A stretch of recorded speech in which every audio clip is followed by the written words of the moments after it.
بسم الله الرحمن الرحيم لا أقسم بيوم القيامة ولا أقسم بالنفس اللوامة أيحسب الإنسان أن لن نجمع عظاما بلى قادرين على أن نسوي بنانا.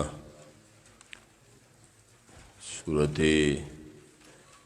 قیامت مکی سورت د سورت قیامت نا سورت بلد پورے پدی سورتونو کے قرآن پاک قیامت عنوان جوڑ کړی دی، یعنی په قیامت باس کوي.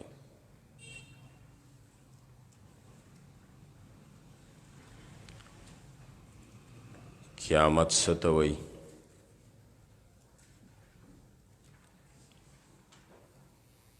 قرآن په دې سورتونو کې دا خبره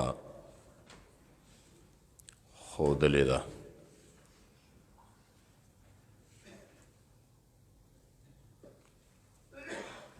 قیامت دراصل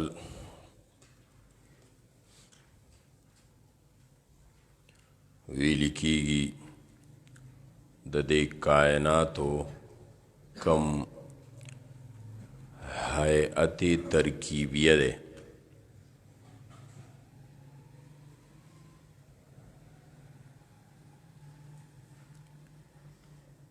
دا هیئت ترکیبیه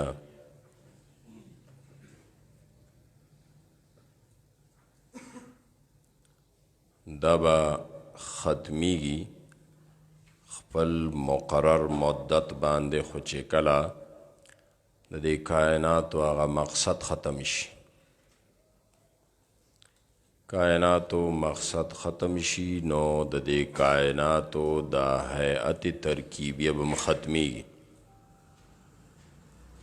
دغه ته قیامت وایي. مقصد څه دی؟ سوره فاتحه کې ویلي خدا پرستی او انسان دوستی، دا د کائناتو مقصد دی. دا مقصد چې کله ختم شو نو د کائناتو دا هیئت ترکیبیه به ختم شي. دې کې به فتور او خلل راشي.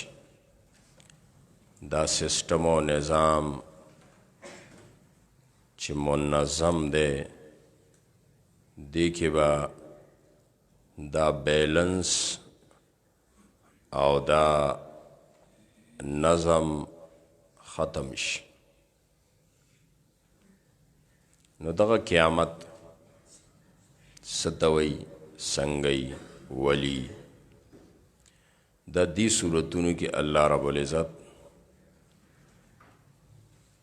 ښایي، خو د خلکو د مختلف ذهنیتونو مطابق، ځکه د خلکو ذهنیت مختلف دی.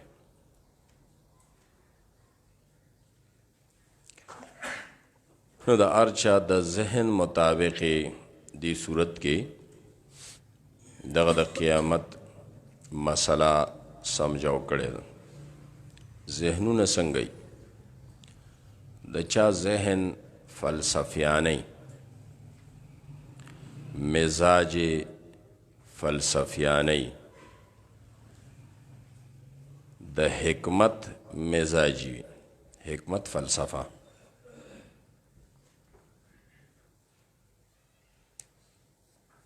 د چا مزاج د کاشکارو د زمیداروی، د زمیدارو ذهنیت،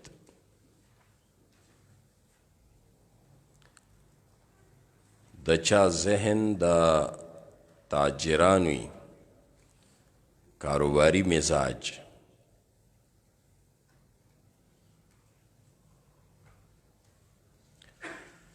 نو د دغه مختلف ذهنونو مزاجونو د وجنه الله رب العزت دی صورتونو کې په مختلف اسلوب او انداز سره قیامت بیان کړی او ښودلی دی.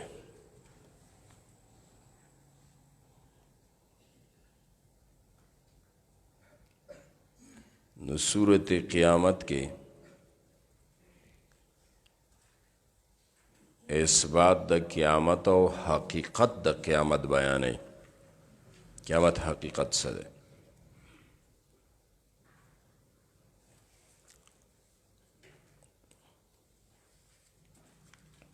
قیامت حقیقت دا ښودلی دی چې دا کم هیئت ترکیبیه دی دا به متاثر شي. بس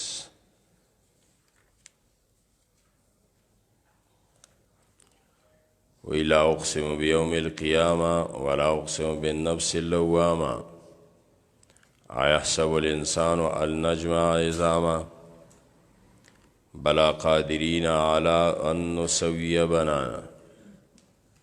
قیامت برازی اللہ بدا اڈو کی و بندون برابر کی خو حیعت ترکیبیہ میں متاثر کی ادا فیضا برق البصر سترگم گاڑی واڑش دا انسان وخسف القمر وجمع الشمس والقمر دا مغا حیعت ترکیبیہ بیلنس گڈوٹش خسف القمر جمع الشمس والقمر داغا د قیامت حقیقت تے او پدی باندے یہ باس پدی صورت کے کڑے دے. نو صورت قیامت کے د قیامت اثبات او حقیقت بیانی چې دا حیعت ترکیبیہ با گڈوڑی ختمی گی با. نور پسی صورت دہر کے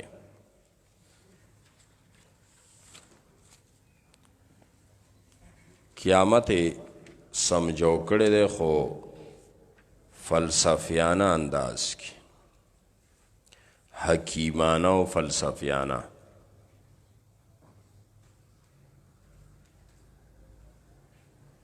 وګوروي انا خلقنا الانسان من نطفة امشاج دا دغا فلسفیانہ او حکیمانہ انداز ته اشاره ده. نو یو خو د قیامت حکیمانہ او فلسفیانہ انداز کې پیش کئی او ورسره دی صورت کې رد د دهریت هم ده.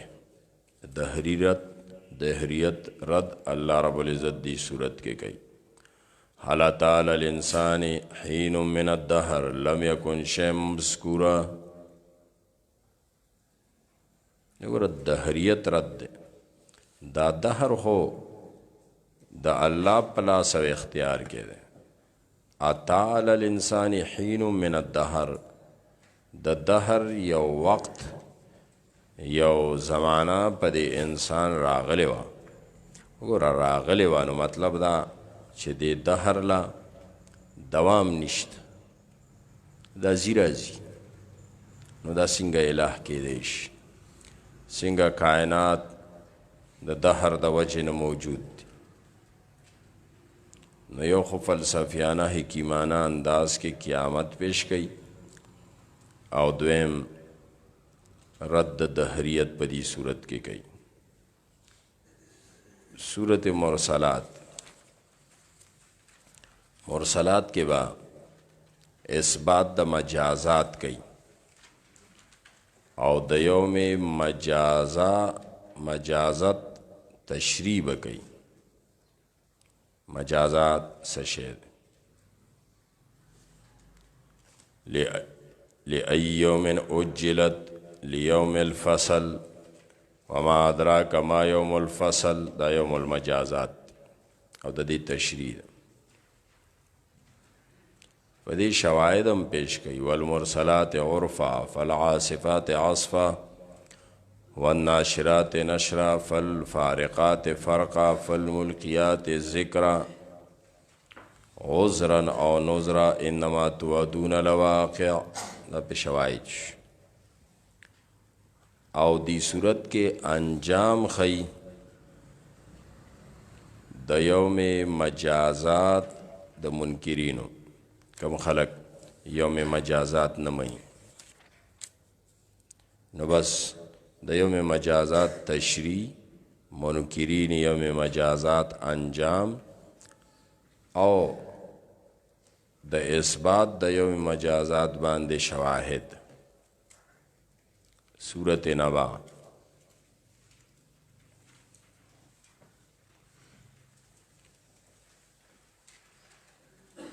دی صورت کے ہم د یوم مجازات تشریح کی قیامت ثابتی.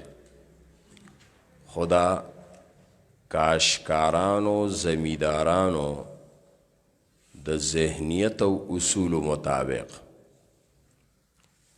مخکې د فلاسفه په انداز دلته د کاشکار زمیدار د ذہنیت و اصول مطابق بیان. وګوره عما یتساءلون عن النبی العظیم الذی هم فی مختلفون کلا سیعلمون ثم کلا سیعلمون. نو زمیدار و ذہنیت علم نجعل الارض مهادا والجبال اوتادا وخلقناکم ازواجا، او بیا رستو چه وانزلنا من المعصرات ماء ثجاجا لنخرج به حبا ونباتا وجنات الفافا. ان یوم الفصل کان میقات. یوم الفصل یوم مجازات تشریح خدا کاشکارانو د ذہنیت مطابق څنګه داسي چې وګوره څنګه دا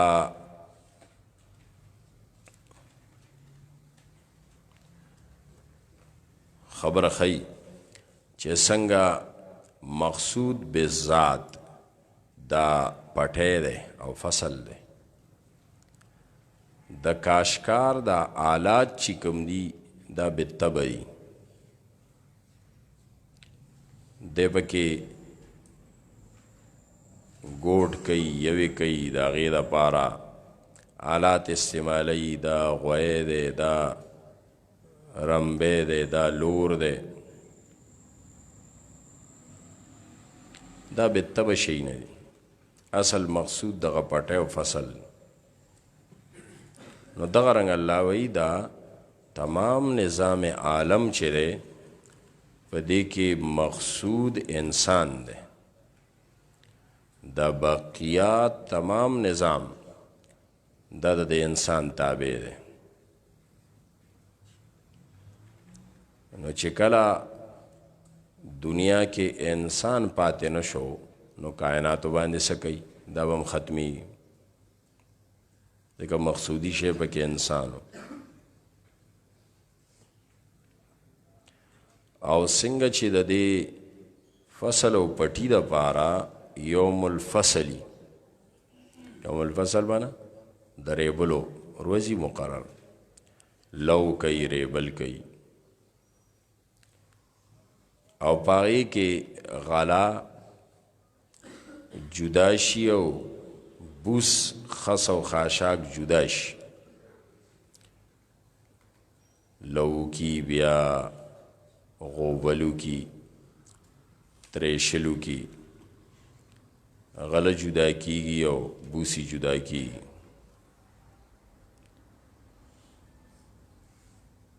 نو دغسی پا دی تمام کائنات کم یوم الفصل پکار دے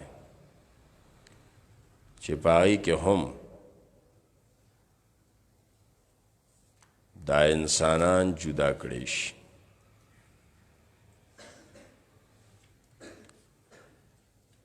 یو قسم انسانان ان جہنم کانت مرصادا للطاغین مآبا، دغه طواغین.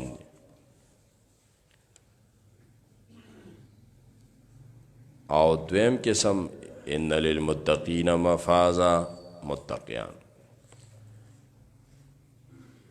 څنګه چې د فصل یوم الفصلی د فصل او پټي دپاره چې پای کې غله او بوس جدا کی، دغسې د دې کائناتو دپاره یوم الفصل پکار دی چې پای کې خو بد انسان جدا شي.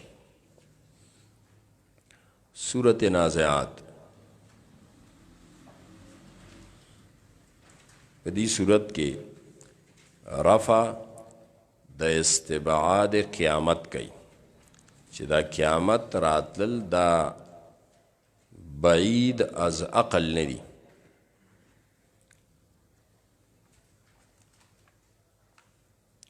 رفع د استبعاد قیامت په دې باندې شواهد او مثالونه پیش کړي.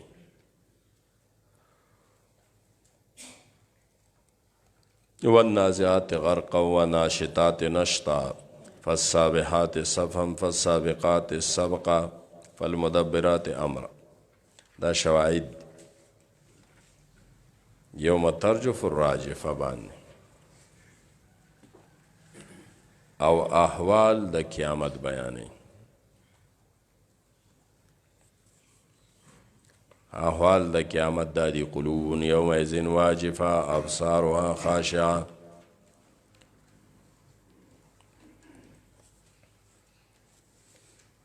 سورت عبسہ کے بیان کئی د مساوات فی التعلیم، تعلیم کے مساوات پکار.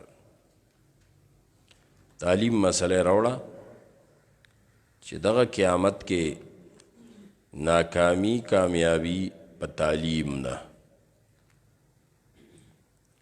نو په دې تعلیم کې مساوات پکاري.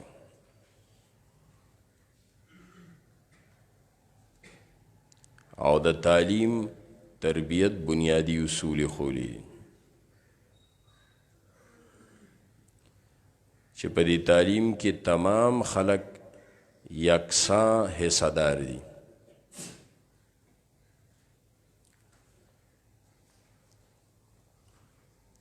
څنګه چې ابتدای خلقت او انتهای زندگی او ضروریات معاشرت ټول یو شان دي. امیر او غریب ته فائدہ اوچتای.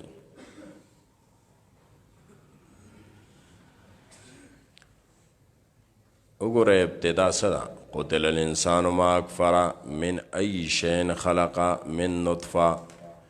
ابتدا نطفه نشوی ده. ثم السبیل یسرا، دا بیا زندگی ده. ثم اماتو فاقبرا، دا د زندگی انتها ده. ضروریات معاشرت وګوره. فلینظر الانسان الى طعامی انا صببنا الماء صبا ثم شققنا الارض شقا فانبتنا فيها حبا وعنبا وقضبا وزيتونا ونخلا وحدائق غلبا وفاكهة وأبا متاعا لكم ولأنعامكم. دا ضروریات معاشرت دا ټول یو شان دي. د دین امیر غریب تمام فائدہ اوچتای. نو څنګه چې ابتدای خلقت، انتهای زندگی، ضروریات معاشرت یو شان دی او غریب امیر پکې برابر دی، نو دغه رنګ په دې تعلیم کې مساوات پکار دی. په تعلیم او تربیت کې دم تمام یکسا حصہ داری. نو عبس وتولی ان جاءه الاعمی تعلیم دغش.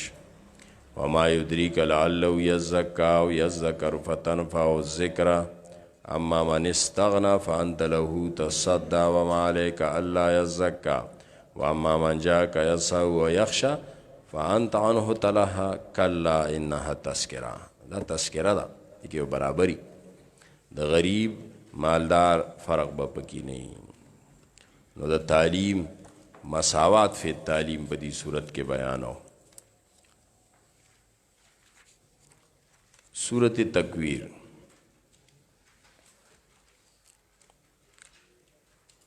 پدې کې یوم مجازات او قیامت ثابتې، خو د فلکیاتو کې غور فکر کوونکو والو د ذهنیت مطابق کوم خلک چې فلکیات او علم نجوم باندې پوهیږي نو سیندی سے وی دراصل دی صورت کې دغه فلکیاتو باندې پوهانو د ذهنیت مطابق قیامت پیش کړي ور فلکیاتو باندې پوه خلکو وره وی اذا الشمس کویرت و اذا النجوم انکدرت دستور بیان چې په دې باندې اهلی نجوم او ماهرین فلکیات پوي نو قیامت دی صورت کې سمجھو کړي ده خو لیکن د فلکیاتو په تناظر کې په دغه انداز او ورسره دی صورت کې یو خبره دام کړي ده چې د پیغمبر لکم علم او وحی راځي دا څنګه راځي او د کم ځای نه راځي ایم سره ویلې ده انه لقول رسول کریم ان ذی قوت عند ذی العرش المکین مطاع ثم امین وما صاحبکم بمجنون ولقد رأوا بالافق المبین وما هو على الغیب بظنین وما هو بقول الشیطان الرجیم د دې وحی او د پیغمبر تراتلون کې علم څنګه او د کم ځای نه راځي سورۃ انفطار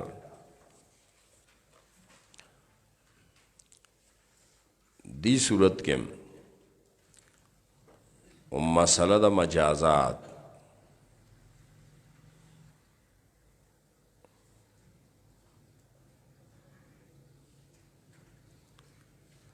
او احوال د قیامت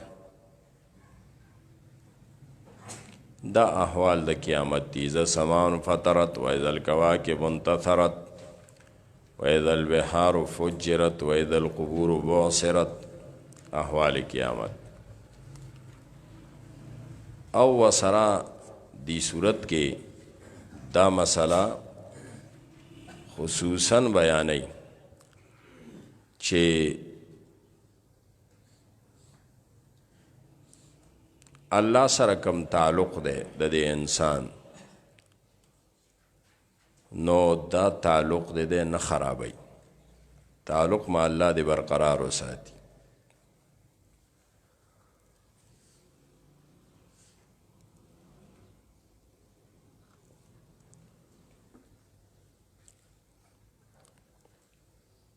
که تعلق خراب شوی دی نو بیا د انسان قیامت کې د اس خیر امید نه لري هیڅوک یار مددگار بد د بیانی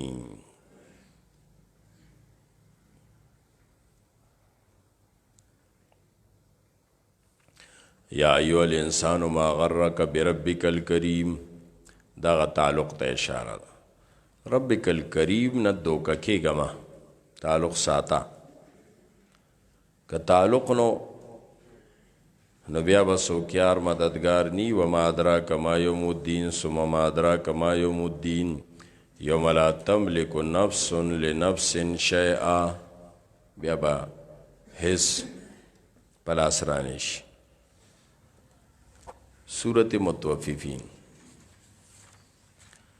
دیکھم بیان د قیامت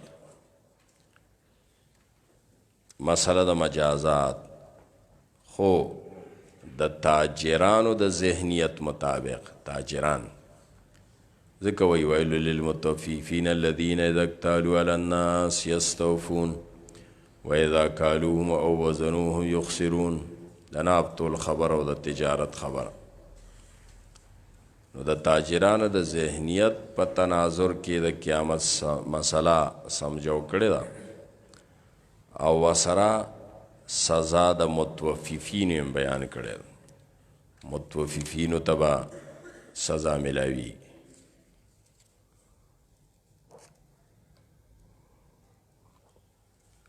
سورت انشقاق دیکھے د قیامت منظر کشی کړی قیامت منظر به څنګه وي؟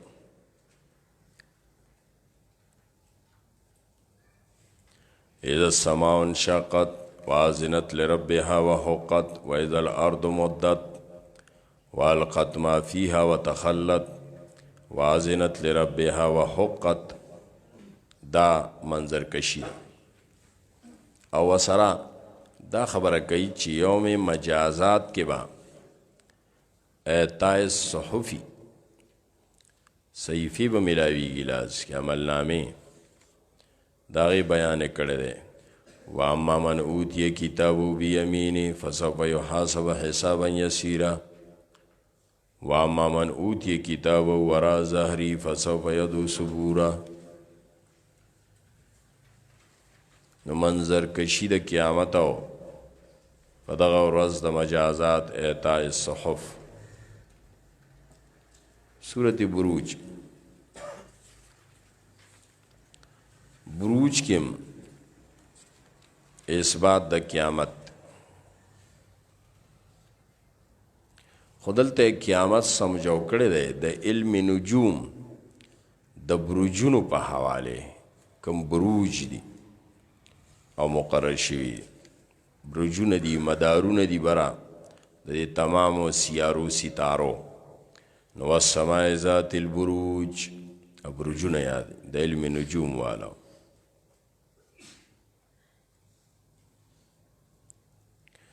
او ور سره دام وی چې قیامت خو برازي خو لیکن کم چې ظالمان دی او خدا پرس خلک تنگ کړي دي ایته تکلیف رسولی دی نو د هغې د الله ګرفت نه نشي بچ کېدی.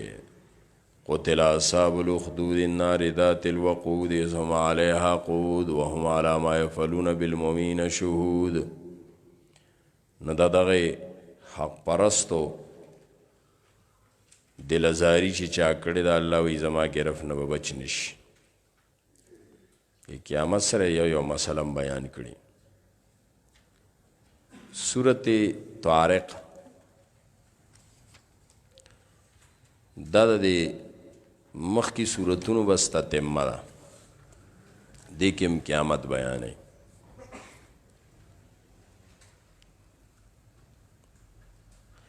مخکې د بروجو قسم خوړلی نو دلته والطارق او نجم ثاقب د شهاب ثاقب قسم خوړلی دی.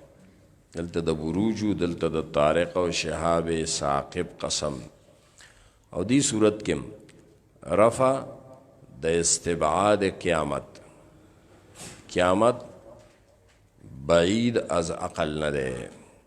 وګوره کنه فلینظر الانسان مما خلق من ماء دافق یخرج من بین الصلب والترائب انه علی رجعه لقادر.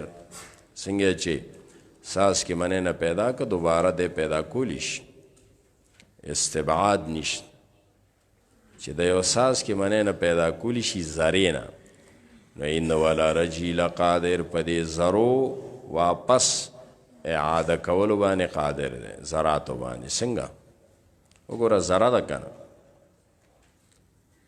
دا نطفه ذره ده اصل کې دا نطفه ذره نه ده.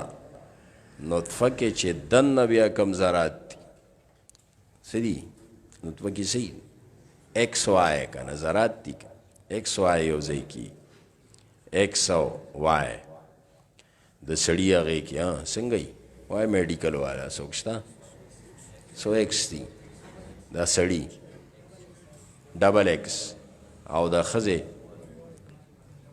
ایکس وای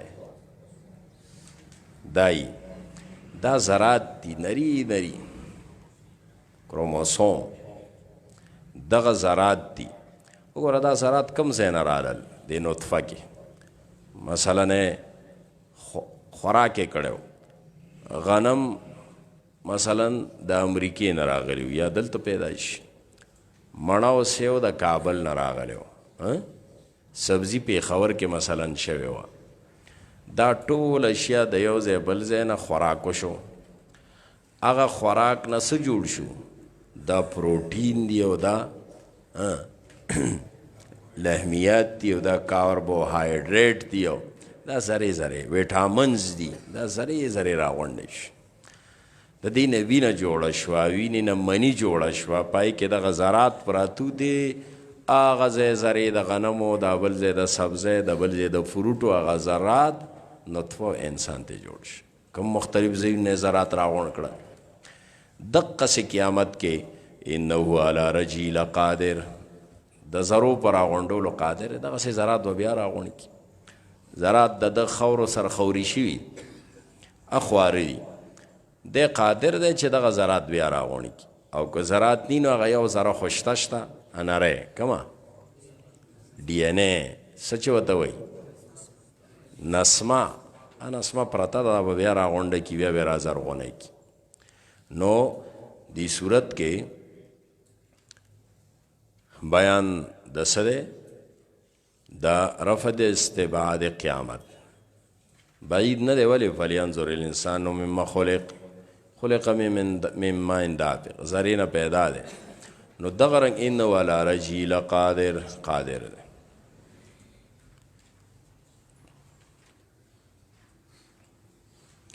او مثال پہ ویلے دے والسماء ذات الرجع والارض ذات الصدع دے مثال دام رفع دے استبعاد اسمان تنو گورے سنگ دے ذات الرجع اسمان ذات الرجع دے والارض ذات الصدع ذات الرجع سنگ دے اسمان دام دا سائنس پا حوالی سر ذات الرجع دا دے ذات رجع څه معنا کوي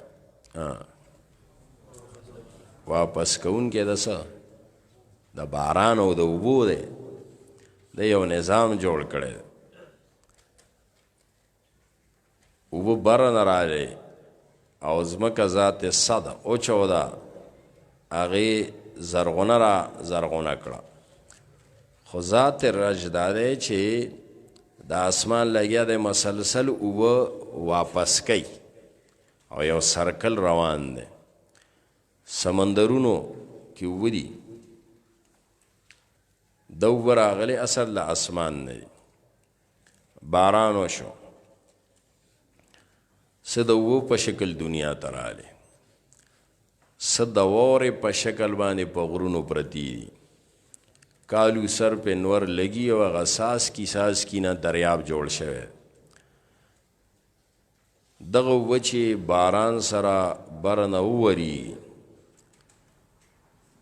څه هغه وخت کې په کار راشي فصلونه ونې بوټي پې سیراب شي زیاتي اوبه وبهیږي په دې ولو لختو بیا سیندونو نه لاړ شي سمندرونو ته څه اوبه ځمکه کې جذب شي ځمکه کې الله یو پایپ لین بچاو کړی دی رګونه دي د ځمکې ګویا کې دا پیپونه دي د اوبه هغه رګونو کې جذب شي دغه د رګونو د اوبه بیا کالو سر انسان استعمالی کله کوی وباسي نو هغه رګونو اوبه د کوی نه روځي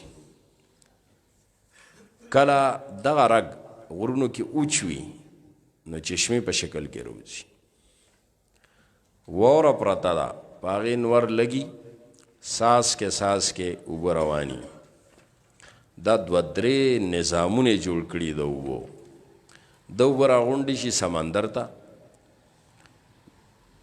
24 घंटे سمندر طرف ته سیندونه بهیږي لګیا دي ټول سیندونه سمندر ته ځي اصل آخر کې او سمندر باندې بیا نور لګي د دې نور د وجې نه بخارات بیا برخیږي د سمندر غوبه هلته مسلسل را روانې ډکیږي خو دا سمندر په دې دنیا ولې نه راوړي ځکه اوبه خو چې ډېرې شي جام ډک شي خو به وبهیږي که نه سمندر دنیا باندې نه راځي سوال چې د اوبه چرته ځي بیا سمندر نه نو دا بره ځي واپس بره چې لاړې شي بس سماع ذات رج بخارات بره لاړ شي بره ساینسدانان وایي یو درې دي که څلور تهونه جوړ دي داسې داسې جالونه لګېدلي دي، بس د صفایه دپاره فلټر یې لګېدلي. دا یو فلټر دې نه کثافت لري، زراعت خاورې یو شی بل، ځکه چې پاکې راغلی وی دلته دنیا کې ورسره خاوره دوړه خړوالی، بل ته جراثیم لري کی، بل بیا چې دی منرل واټر کی نو بیا را واپس کی، نو بیا باران شروع شي. دې ته وایي ذات الرج. نو څنګه چې دا آسمان ذات الرجع دی د اوبه بار بار واپس، نو دقسې الله هم دا انسان دوباره انه علی رجعی لقادر، په دې باندې رجع باندې قادر دی، په دغه هم قادر. نو استبعاد د قیامت دلته دی صورت کې دفع کوي. صورت اعلی، صورت اعلی کې ضرورت نبوت او طریق تعلیم نبوت. د نبوت ضرورت سره قیامت باس نه پسې د ضرورت د نبوت بیان که چې دغه قیامت کې کامیابی پیدا ده که نه، انبیاء را لیږلي دي او د انبیاء تعلیم مطابق ژوند تیرول. نو ضرورت نبوت صورت اعلی کی او طریق تعلیم نبوت، د نبوت د تعلیم طریقه سره ضرورت نبوت با سبح اسم ربک الاعلی دا بچلیږي ونیسرک للیسرا.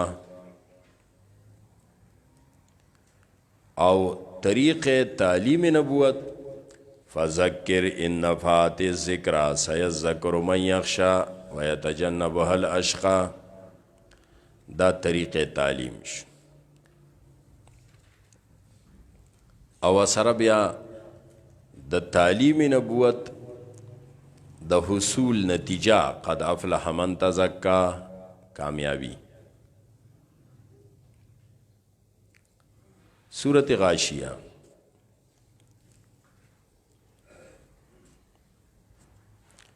دی صورت کے قیامت ثابت ای خو اقسام د عاملینو خی، عمل کون کی دی دنیا کی عمل خیو که خدا عمل کون کی دو قسم دی. یو دے عاملت ناصبہ، دویم دے وجوہ یومئذ ناعمۃ لسعیہا راضیہ. یو عمل کون کے ناصبہ دے، بل عمل کون کے راضیہ دے. دیکھیں فرق. او نتائج د اعمالو بوخی دی صورت کی. او ورسره د صورت اخر کې با د یو صحیح لیډر رهنما خصوصیات او صفات بیان کی. ځکه مخکې صورت کې ضرورت نبوت او طریق تعلیم نبوت وکړه، نو هغې دپاره اوس رهنما لیډر پکار دی. پیغمبر نشته نو لیډر او رهنما به دا کار کوي. په هغه رښتینې او صحیح لیډر او رهنما کې څه صفات او خصوصیات پکار دي. نو سیندی سے وی دے کې دراصل د لیډرو د رهنماو د داعی صفات دي چې الله رب العزت وی افلا ينظرون الى الابل كيف خلقت والى السماء كيف رفعت والى الجبال كيف نصبت وإذا الارض كيف سطحت. نو فذکر دا مذکر نه دی، لیډر. انما انت مذکر. د دې لیډر رهنما صفات سری یو افلا ينظرون الى الابل كيف خلقت. د اوخمرا همت پکار، همت الوی. الى السماء كيف رفعت. د اسمان عمرا غټه جذبه پکار. وإلى الجبال كيف نصبت. د غر عمر استقامت پکار دی. ویل الارض کیف سطحت د ځمکې پشان عاجزي پکار دا صفات شو. اوخ ته وګوره څومره لوی با همته دی. آسمان چې بلند دی دغه مره لوی جذبه به لري بلنده. د غر عمر استقامت به درکړي د ځمکې عمر عاجزي به وي نو بیا فذکر انما انت مذکر اوس هم لیډر او رهنما یې.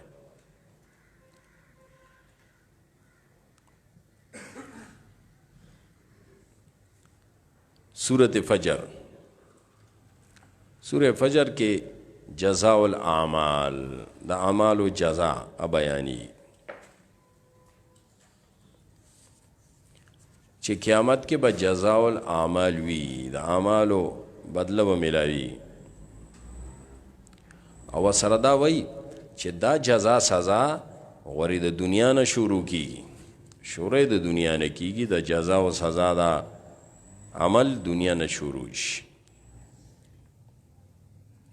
ګورې نو وی والفجر وليال عشر والشفع والوتر والليل اذا يسر هل في ذلك قسم لذي حجر. دا خو هغه د عمل وختونه دي ای ګواک او جزا سزا وګوره. علم تر کیف فعل ربک بعاد ارم ذات العماد التي لم يخلق مثلها في البلاد وثمود الذين جابوا الصخر بالواد وفرعون ذي الاوتاد.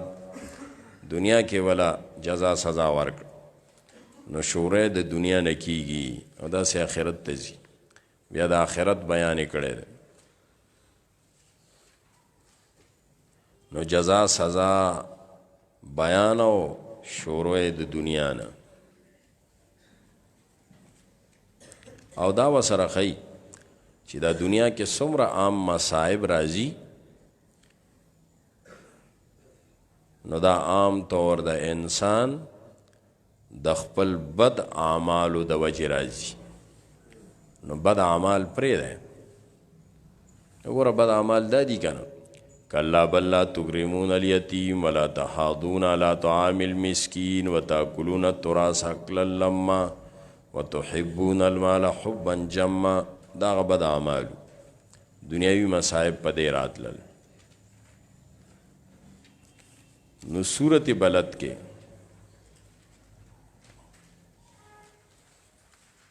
دا خبره بیانوي چې انسان سره پیدا دی د انسان پیدایش مقصد سره وی لا اقسم بهذا البلد وانت حل بهذا البلد ووالد وما ولد لقد خلقنا الانسان في كبد ايحسب ان لن يقدر عليه احد. انسان آرام لنه پیدا کار کولو لپیدا دی. لقد خلقنا الانسان في كبد دا کبد د مقصد دی لپیدا دی چې دی بس مشقت محنت دنیا کې کوي کار به کوي. انسان ته د کار د پاره پیدا کار وکړي آرام نه او خاص کر بیا یو داعیو یو رهنماو یو عالم دا خلق آرام لنی دی کار لپیدا دی کار وکړي ځکه د انسان پیدایش داسې دی چې لقد خلقنا الانسان فی کبد او دا مخکې پې ګوا کړه نو هذا البلد انت حل بهذا البلد ووالد وما ولد دا ټول نو آرام لنا کار لپیدا دی با دنیا کې کار کوي کار ویسی کار ګران دی وګوره فلقت حمل عقبه کار دونه ګران دی لکه څنګه چې سړی غر سر ته خیږي نو غر سر ته ختل کار وکې مشقت وکې ډیرې ته به ځان رسې بره سر ته او هغه ډیرې ته یعنی معنوي ډیرې د دین دا کار کې کم کار دے فک رقبتن او اطعام فی یوم ذی مسغبہ یتیما ذا مقربہ مسکینا ذا متربہ ثم کان من الذین آمنوا وتواصوا بالصبر وتواصوا بالمرحمہ. دا کار دی. وګوره شورې سن وکړه دا لیډر دا رهنما چې کار کوي دنیا کې انقلاب تبدیلی راولي آرام نه کار نو دا کار شروعات بدی مخلوق خدا سر بخیر خوی فک رقبتن او اطعام فی یوم ذی مسغبہ یتیما ذا مقربہ مسکینا ذا متربہ. د سماج او د سوسایټي کمزور سماج سر بخیر خیر خېګړک د مخلوق د خیر خوای په جذبه به کار شروع کوي د مخلوق سره خېګړو او دا خېګړه څنګه شي دینی ده نو دنیاوي به وي دنیاوي خېګړې نه به شروع کوي. وګوره شورې څه نه وکړه فک رقبه دا کار اطعام فی یوم ذی مسغبہ یتیما مسکینا د خلکو سره د سماج هغه کمزورې بې دسته خلق سره دنیاوی تعاون د خوراک انتظام د اسکاک انتظام خیر خېګړې کار دې ته څه وایي خدمت خلق کنه شورې څه نه وکړه خدمت خلق نه وکړه. بیا وروسته وایي ثم کان من الذین آمنوا وتواصوا بالصبر وتواصوا بالمرحمه. هغه دنیاوی ضرورت شو دا دینی او مذهبي ضرورت. دا مخکې چې بیان وکړو کار بکې آرام نه او د لیډر صفات مخکې صورت کې وخول نو دغه رهنما لیډر به کار شروع کوي د مخلوق خدا په جذبه خدمت او دنیاوی خدمت به هم کوي او دینی خدمت به هم کوي. ځکه سیندي صاحب دا فلسفه ده انقلاب څنګه راځي او انقلاب د پاره دا ده چې یو به د قرآن تعلیم شروع کوي تعلیم د قرآن لفظن او مانن د قرآن تعلیم د سوره مزمل نه معلومه چې ورتل القرآن ترتیلا او شیخ القرآن رحم الله وایي چې لس اوامر دي نو څلورم امر ورتل القرآن دی نو ماشوم په څلورم کال دا تعلیم تعلم او د تربیت مستحق او لایق شي نو چې د څلورو کالو شو نو قرآن ورته شروع لفظن او بیا وروستو مانن. نو اول کار د انقلاب دا دی لفظن او مانن دغه الفاظ دي لفظن او مانن. او دویم بکار سی خدمت خلق بیا خدمت خلق دی بیا د دین بعد با خلافت او انقلاب راځي او یو وجه دا ده دینی تعلیم هم ورکا خود دینی تعلیم سره خدمت خلقو کا خدمت خلقی وی دا کار دی چې په خدمت خلق بتا دا خلق لیډر امام او مقتدا جوړ کی او په خدمت خلق سره با ته د خلقو په زړونو باندې حکمرانی کې په زړونو وی لکه د دین سره دنیا خیال امراله ساتي. نو ځکه اول د خدمت خلق تذکره او د نبی علیہ السلام زندگی سره وګوري هم دغه سیده کنه څنګه دا وګوره چې څنګه نبی علیہ السلام ته وحی اوشوا او خدیجه الکبرى لراغه او دی ویلیو زملونی او بیا ول خدیجه الکبرى تسلی ورکوي نو څه تسلی ده بخاری کې کلا والله لا یحزیک الله ابدا دا سی نشی کېده فکر من کېږه ما قسم په الله تا به الله نه خرابوي ولې تهجدونه کې دی ورته ویلي تهجد کې غار حرات عبادت لځې دی یاد کړي دي څه ورته وایي انک لتصل الرحم صله رحمی پالې دارنګ بوجل سړی سره بوج اوچته تحمل الکل دارنګ تکسب المعدوم بے کسب لا کسب ورکه دارنګ خلکو سره امداد کې علا نوائب الحق آفتونو حوادث چې براغلی هغه سره ښېګړه کې دا څه شی دی خدمت خلق. یعنی د نبی علیہ السلام نبوت رسالت ملاویدو نه بعد د پیغمبر اول تعارف چې خدیجة الکبرا کړی دی نو کم تعارف یې کړی دی؟ جدید الفاظو کی ہوئے جدید الفاظ ایز اے سوشل ورکر خودلے دے تو سوشل ورکر د مخلوق خدا د معاشره خدمت کے کم سړی چې د مخلوق خدا خیر خوی هغه نه خرابیږي. دا مطلب شو. دیو جنا کم لیډر کم عالم دائی چې د دین د دعوت سره سره دا سوشل ورکری دا چرته الله نه خرابوي. د پسې د خلکو ډېر لوی دواګانې هغه بے دست او کم دست او غریب خلق ای سره په تکلیف مصیبت کې تعاون د وجه نه د هغه د زړه چې کم آهو خیجي کنه بس اسمان ته الله ته زر خیچ داسې سړی الله نه خراب. دا د الله عجیبه نظام. نو بهرحال د نبی علیہ السلام دغه تعارف دی. دغه رنګ ابوبکر صدیق دی دا څه دی؟ د پیغمبر خلیفه دی کنه، خلیفۃ رسول الله. صدیق دی پیغمبر پسې دویمه درجه ده کنه د صدیقیت نبوت پسې. چې کله مکه کې حالات سخت شو حبشې ته خلک لاړل دیم یو ورځ تنګ شو بس دیم روان شو و زمزم ته په لاره کې یو قبیلې سردار سره د جاهلیت د وخت تعلقو هغه ولید ابن دغانا سیرت کې دا نوم راځي ابن دغانا. هغه ابن دغانا ولید ته څه کې وی بس زم دی ملک دلته پاتې کېدل ګران چرته ځې زم حبشې ته ځم او ورته وایي ستا غوندې سړی څنګه مکې کې خلک نه پرېږدي.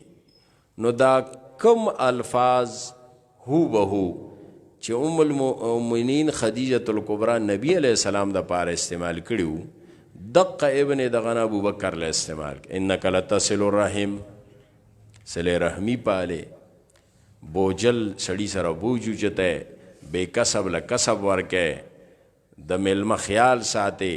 تا څنګه خلک مکه کې نه بریدي راځه زه دې ذمہ داري علم نو هغه ذمہ داري هغه سه واپس کړه. وګوره مطلب دا چې د پیغمبر کم کار نو هغه کار یې څه کوي خلیفه هم کوي. او په دې بیا مې څو مثالونه مخکې ویل بس به کافي که نه به یاد یو کیري نو بس مزې کوئ بس اوس خبرې لنډې دي. خدا مې دلته دا وکړه چې بلد کې څه وایي بلد کې دا وایي د آرام د پاره نه کار د پاره څومره کار څومره کار فلقت حمل عقبه معمولی کار نه د غر سر ته به ځان رسوي کار به دې غټ کوي. ځکه فاطمة زهرا څه وایي نبی علیہ السلام چې وفات شو خپوا نو د الفاظ دي چې بابا مې دنیا نه لاړ خو ستړی لاړ. نو دا څه کار دی؟ دا ستړی کار دا به ځان دنیا نه ستړی بوځي په آرام نه. پیغمبر ستړی تللی دی نو کار د ستړی کولو دی د آرام نه دی د ستړی کولو دی او د کار کولو له پیدا دی او بیا دغه کار وښیو. دوه کار دي یو دنیاوي همدردي مو دینی درم دا دواړه وایي بس